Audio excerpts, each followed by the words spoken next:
के अंदर कन्वर्ट नहीं होता, इसीलिए साइंटिफिकली हम उसको इग्नोर करते हैं या उसको हम ओ होराइजन का पार्ट नहीं मानते, उसमें ए में ही मानेंगे। मतलब ए के ऊपर आपने ग्रासेस ग्रो किया होगा, दैट्स इट। ग्रासलैंड्स कभी भी, या ग्रासेस या घासों का मैदान कभी भी ओ होराइजन के अंदर इंक्लूड नहीं किया जाता। अभी मैंने बताया क्योंकि ग्रासेस लंबे टाइम तक नहीं रहेंगी, बहुत जल्दी खत्म हो जाती हैं और उसका मेजॉरिटी ह्यूमस के अंदर कन्वर्जन नहीं होता, और वो मिट्टी के ऊपर उगी हुई है, मिट्टी के ऊपर अलग से टूट फूट कर फैली नहीं है।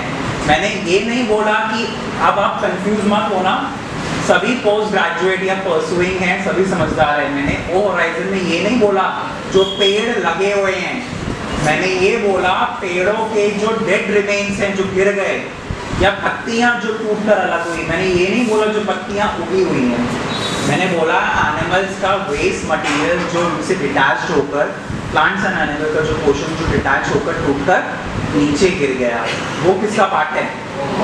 और ग्रासेस डिटैच्ड नहीं है बेटा, क्या है? They are grown in the A horizon. Clear है सभी को? और किसी को कोई डाउट या कोई question? Clear? Next B horizon. B, इसके बाद है थर्ड बी होराइजन। अब इसको एक चीज ध्यान रखना, नोट्स के अंदर मेंशन है, ए होराइजन का जो दूसरा नाम है that is top soil. Top soil, why it is called top soil? मैंने अभी बोला ये हर जगह अवेलेबल नहीं है।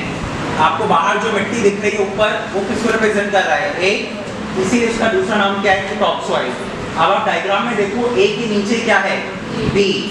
तो टॉप सॉइल के नीचे बी है ना, इसलिए इसका दूसरा नाम सब subsoil. This is the another name of B horizon. B horizon का जो दूसरा नाम है that is called subsoil, मतलब टॉप सॉइल का निचला पोर्शन। यहाँ पे बायोलॉजिकल एक्टिविटी बहुत कम होती है। कभी भी क्वेश्चन पूछे तो ध्यान रखना, बी होराइजन में ज़्यादा बायोलॉजिकल एक्टिविटी नहीं होती।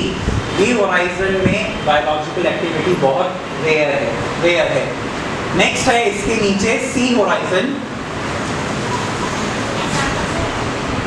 एग्जाम्पल है, आप मिट्टी को बिल्डिंग के नीचे कुछ खोलोगे तो ए नीचे